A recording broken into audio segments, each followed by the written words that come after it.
Encre et Plume, c'est tout de suite avec Cathy Devel.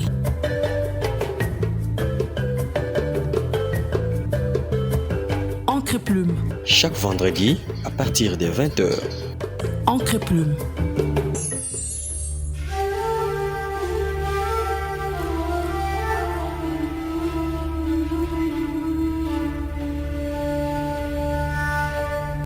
Fidèles auditeurs des B1, bonsoir et bienvenue à ce nouveau numéro de votre magazine Encre et Plume. Ce soir, nous recevons Madame Kingley, autrice du recueil de poèmes Révolte. Bonsoir Madame et bienvenue dans Encre et Plume. Bonsoir. Qui est l'auteur de ce soir? Que fait-il? Place à la biographie.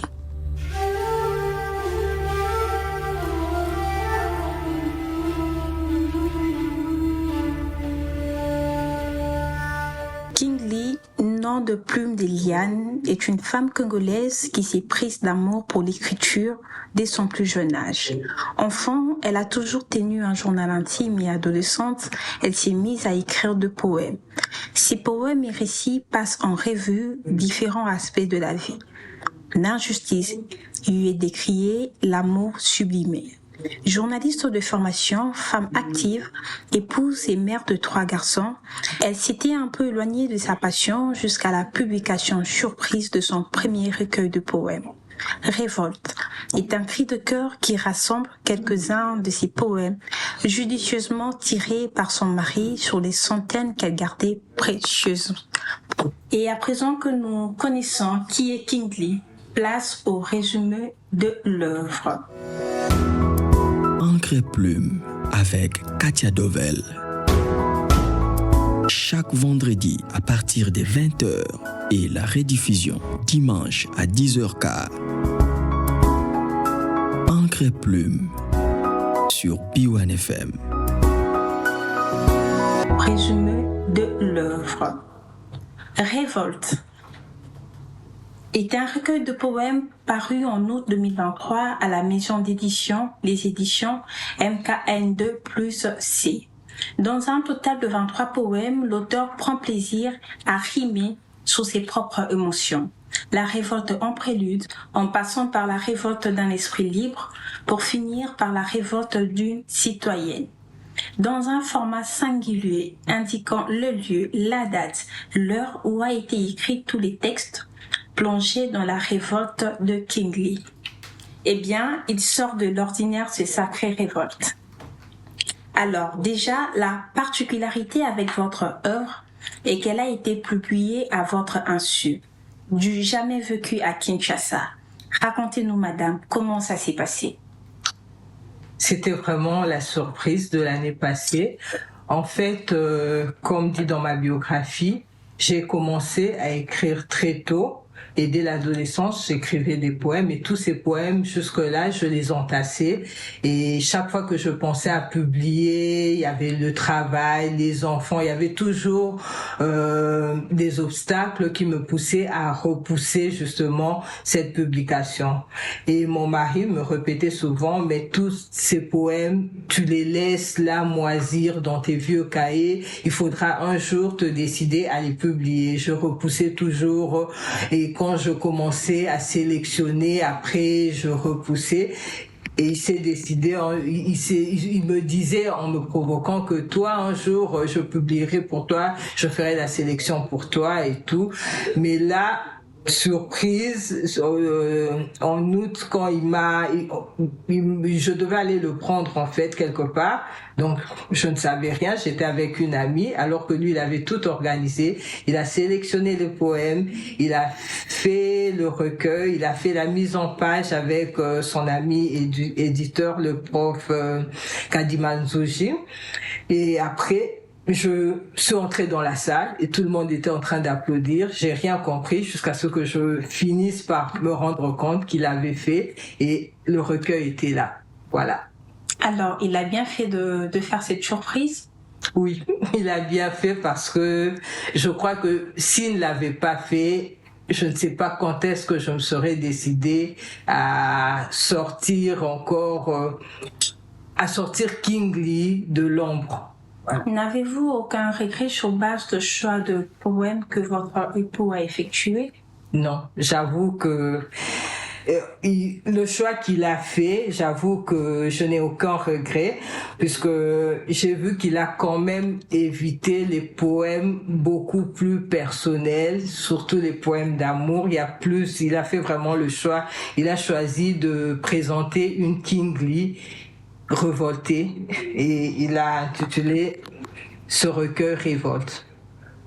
Je suis tentée de demander pourquoi le titre Révolte. Ça a été choisi par vous ou par votre mari? Non, pas par moi, puisque je savais même pas qu'il sortait le recueil. Donc par votre mari? Oui, c'est lui qui a choisi. Vous aurez aimé avoir un autre titre à la place? En lisant la sélection des poèmes, je crois que c'était le titre qu'il fallait et j'aime bien ce titre. Il reflète vraiment tous les poèmes qui sont dedans, les 23 poèmes qui sont dedans. Mais au-delà de ça, il reflète aussi la personnalité de Kingsley, cet auteur qui écrit, qui décrit, qui se révolte. Donc, il a fait le choix, la sélection de poèmes qui parlent de révolte. Oui. Et vous avez d'autres poèmes dans vos placards qui parlent d'autres sujets et qu'on peut regrouper en poèmes d'amour, par exemple? Oui, j'ai beaucoup de poèmes d'amour. Oui. J'ai beaucoup de poèmes d'amour et j'ai d'autres poèmes effectivement qui parlent de la vie courante. J'ai des poèmes qui sont plus dédiés aux personnes et puis il y a d'autres poèmes qui sont dédiés aux situations qui sont arrivées dans ma vie ou à mes proches, l'amour, la mort. Il y a beaucoup de sujets que j'exploite dans mes écrits. Donc, on va se contenter pour l'instant des révoltes. Alors, je vous pose cette question de plus. Un livre de 47 pages, subdivisé en 3 parties, mieux en 3 révoltes, qui de long en large parle de la vie et de ses réalités. Pourquoi avoir fait le choix de raconter la vie en poème plutôt qu'en une histoire continuelle, par exemple, en genre nouvelle ou roman? Quand l'inspiration vient, je suis souvent inspirée en tant que poète. C'est vrai que j'ai aussi dans mes placards des récits, des nouvelles. Oui, dans mes placards toujours. Oui. J'ai aussi des nouvelles, des débuts de romans, des romans finis et tout. Mais la poésie, je crois, c'est ce qui m'a toujours attirée et je crois que je m'exprime mieux en tant que poète. Le jour où je sortirai mon roman, peut-être que le public pourra juger entre la poétesse et la romancière où est-ce que je m'exprime mieux. Mais moi, jusque-là, je crois qu'en tant que poète, je m'exprime plus facilement et l'inspiration vient plus facilement. Et donc, vous avez dit tantôt, vous avez de romans déjà finis? Oui. On peut espérer Kingsley sur la scène littéraire très prochainement? Mon éditeur me met un peu la pression pour ça, mais je dois relire maintenant et peut-être corriger. Je suis un peu perfectionniste et c'est pour ça peut-être que je me suis jamais décidée de moi-même à publier. Donc je suis en train de relire, d'écrire encore d'autres. Il faut pas que ça soit une surprise encore. Apparemment, vous n'êtes pas prête et on va tout le temps publier à votre insu. Non, cette fois, j'espère que je vais assumer et que je vais sortir quand même le prochain le prochain bébé de Kingsley. Oui, le prochain bébé, oui. Dans La Révolte de la liberté, à la 23e page, vous parlez du respect de la foi. En lisant, j'ai l'impression que c'est une réplique. Avez-vous été offensé? À qui s'adresse la liberté Kingsley? Elle s'adresse pas à une personne en particulier, mais plutôt aux personnes qui critiquent la foi des autres. Par exemple, pour moi, la liberté, c'est autant quelqu'un est libre de se décider ou de ne pas croire en Dieu, autant il devrait respecter les croyances des autres. Pour moi, c'est crucial et c'est très important de le dire parce que de plus en plus, ceux qui croient en Dieu sont des fois poussés à se cacher alors qu'ils devraient être libres de pratiquer leur foi quand ils le veulent et de ne pas avoir peur de choquer parce qu'ils croient en Dieu. C'est donc une réplique générale. Oui, une réplique générale à ceux qui ne respectent pas les libertés des autres et les croyances des autres. La révolte au nom de quelle liberté est un condensé de plusieurs choses que vous dénoncez. J'aimerais donc que nous puissions décortiquer quelques rimes pour avoir une explication. Je voudrais d'abord, avant qu'on décortique, dire que ce poème a été inspiré pendant le fameux, en France, quand il y a eu le fameux débat sur la burqa et sur les femmes voilées ou pas voilées. Très bien. C'est un peu ça, en toile de fond, l'inspiration. On voit d'où vient la révolte au nom de quelle liberté. Voilà. Alors, nous allons commencer par cette première partie. Au nom de quelle liberté faut pas porter le voile? Pas faire montre de piété, mais en public, c'est mettre à poil. Que signifient ces écrits? Je crois que c'est clair, hein?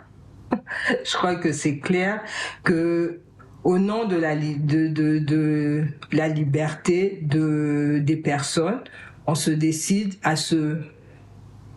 s'habiller comme on le désire. Autant être peu vêtu, mais maintenant, à un moment, être voilé scandalise, alors que être en bikini ou peu vêtu ne scandalise pas.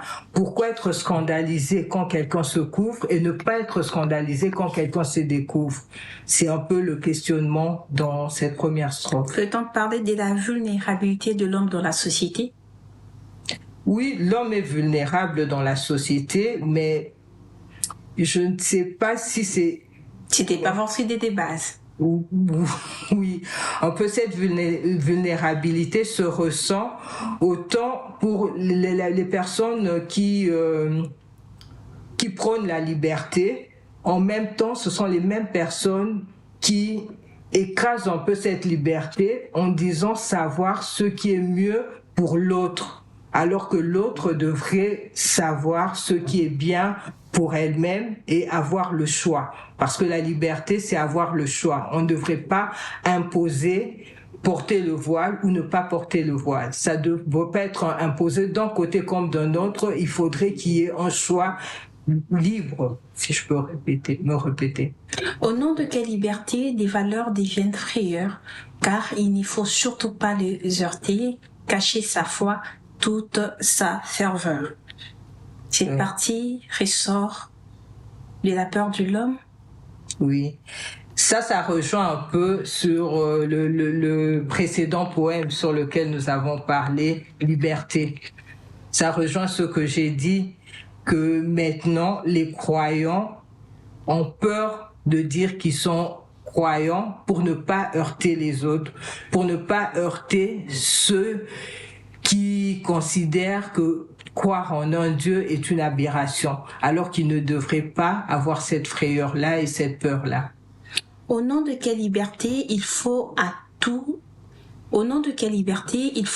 leur dire amen, tels qu'ils sont, les accepter, cacher sa douleur et toute ta peine. Est-ce les situations familiales qui ressortent ces strophes?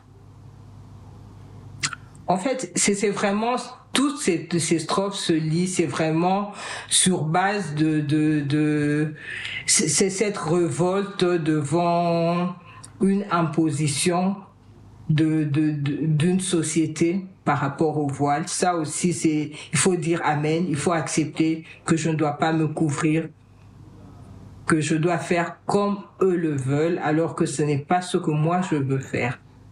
Nous continuons donc. Au nom de quelle liberté t'es obligé à vivre barricadé? Tu ne dis rien, tu te tais pour ne pas le déranger. Là, ça sort de la démocratie. Tel est le cas?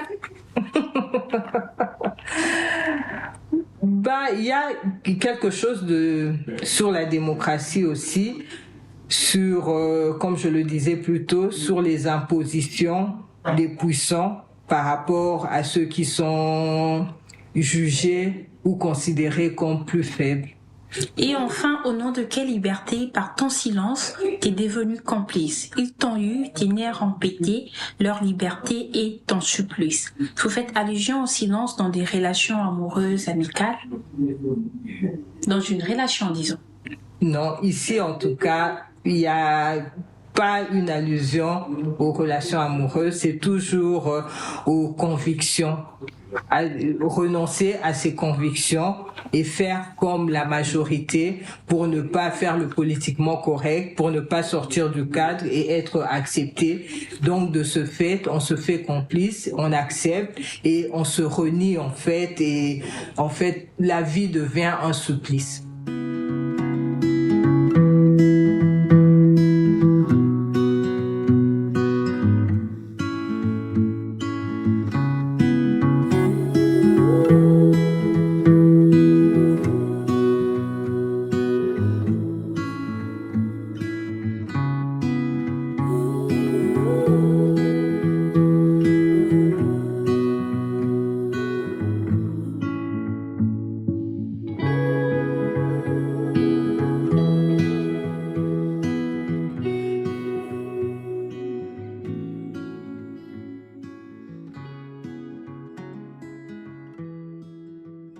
À tous ceux qui viennent de nous rejoindre, vous êtes sur Liwan FM, la 87.8, dans Encre et Plume, votre magazine littéraire et scientifique qui reçoit Kingsley, autrice du livre Révolte.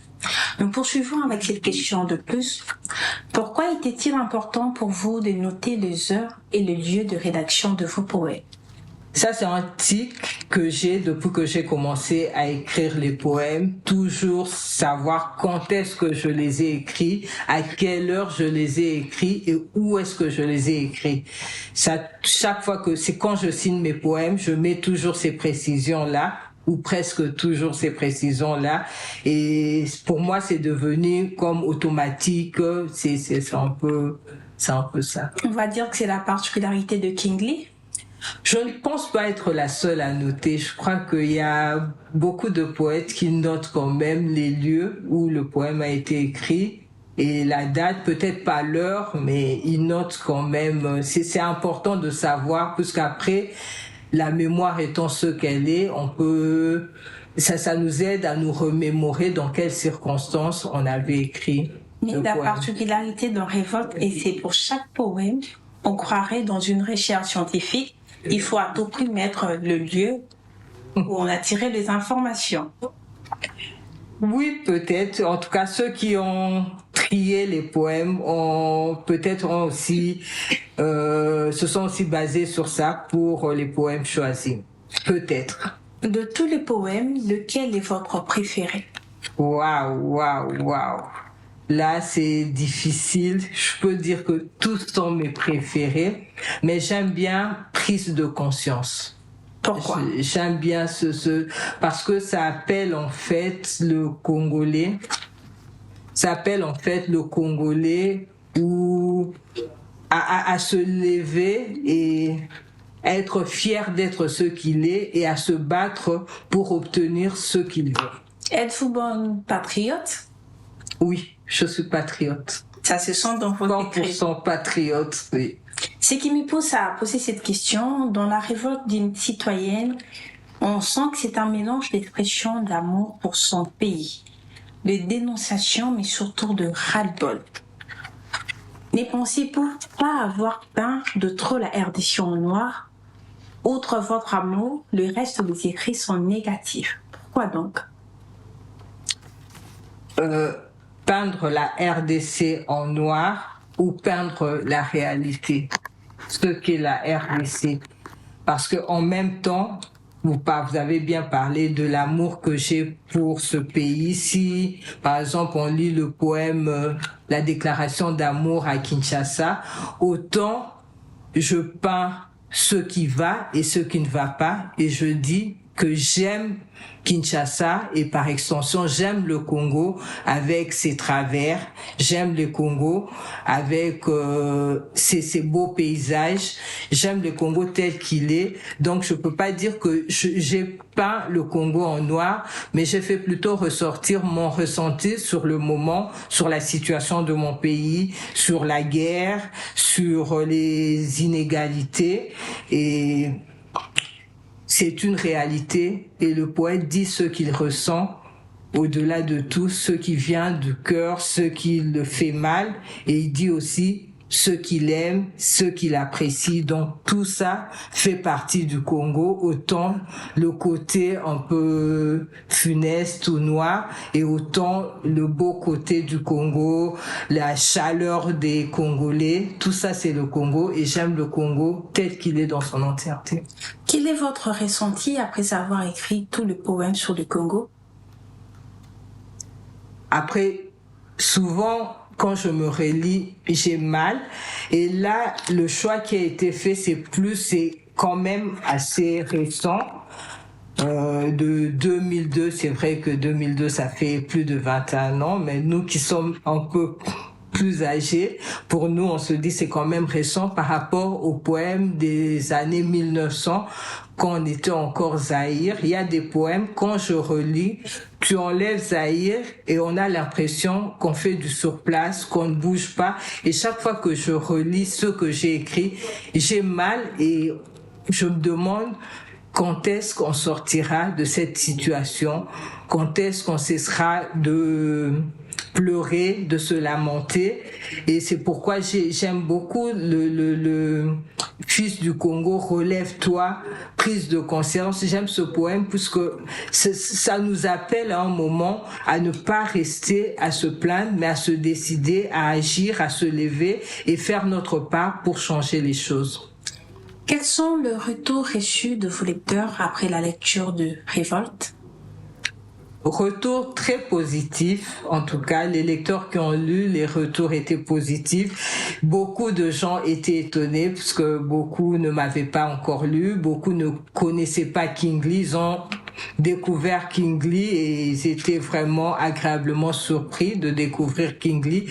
Et c'est ce qui me pousse aussi et me booste un peu pour continuer à écrire, puisque souvent quand à publier plutôt, puisque écrire j'ai toujours écrit et je continuerai. Ce qui pousse à publier, des fois on est réticent, on se dit comment le public va l'accueillir. Tu peux te lire et trouver que tu écris bien, mais au final, c'est le public qui juge. Et là, avec ces retours positifs, ça me pousse à leur offrir une autre œuvre. Le retour négatif vous auriez découragé? Peut-être ça m'aurait révolté aussi encore. Êtes-vous de ces auteurs qui se préoccupent des retours de leurs lecteurs? Tous les auteurs, même ceux qui disent qu'ils s'en préoccupent pas, je pense qu'ils s'en préoccupent quand même. Puisque quand on écrit, jusque-là, quand j'écrivais et que c'était pas publié, c'est pour moi, à la limite, pour mes proches, mon entourage.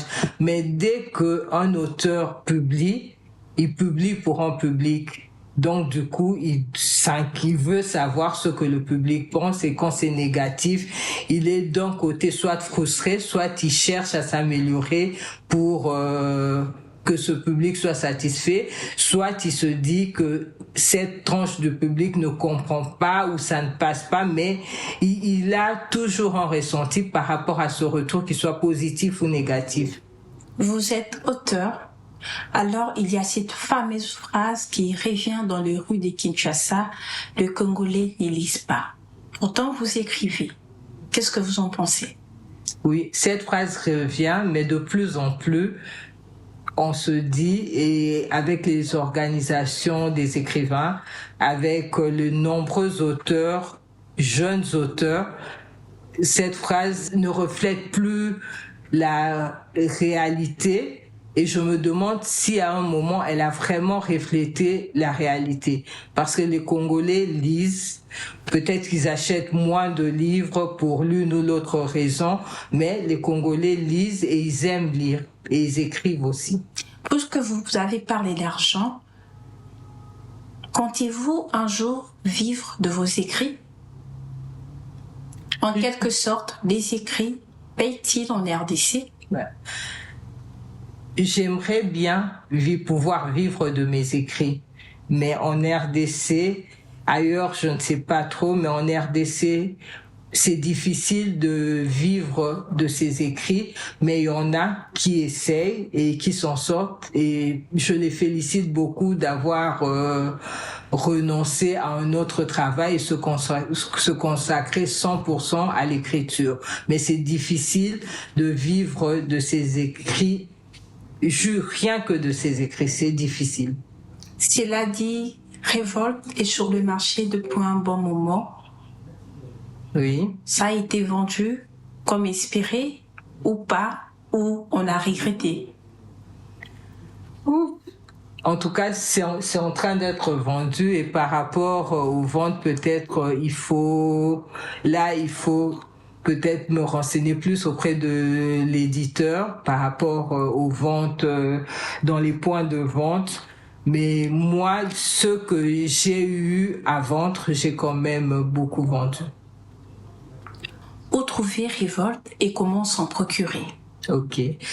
Vous pouvez, les points de vente pour Révolte, c'est à la Maison du Savoir, place des Évolués, en diagonale de Collège Boboto.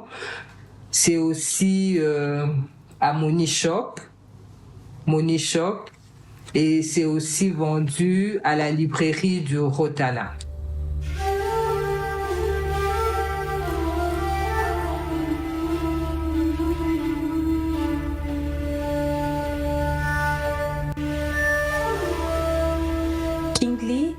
Encre et Plume vous remercie de votre disponibilité. Merci à vous. Vous l'aurez compris, c'est la fin de cette édition, messieurs et dames. Suivez-nous sur nos pages réseaux sociaux Encre et Plume, Facebook, Instagram, TikTok, sur notre chaîne YouTube. Contactez-nous au 081 97 56 972. Le 081 97 56 972. Vous rendez un bel hommage à la famille. Nous allons donc nous quitter en lecture de ces poèmes intitulés Leçons de vie. Merci d'avoir été nôtres ce soir. Quant à moi, je vous dis à la prochaine.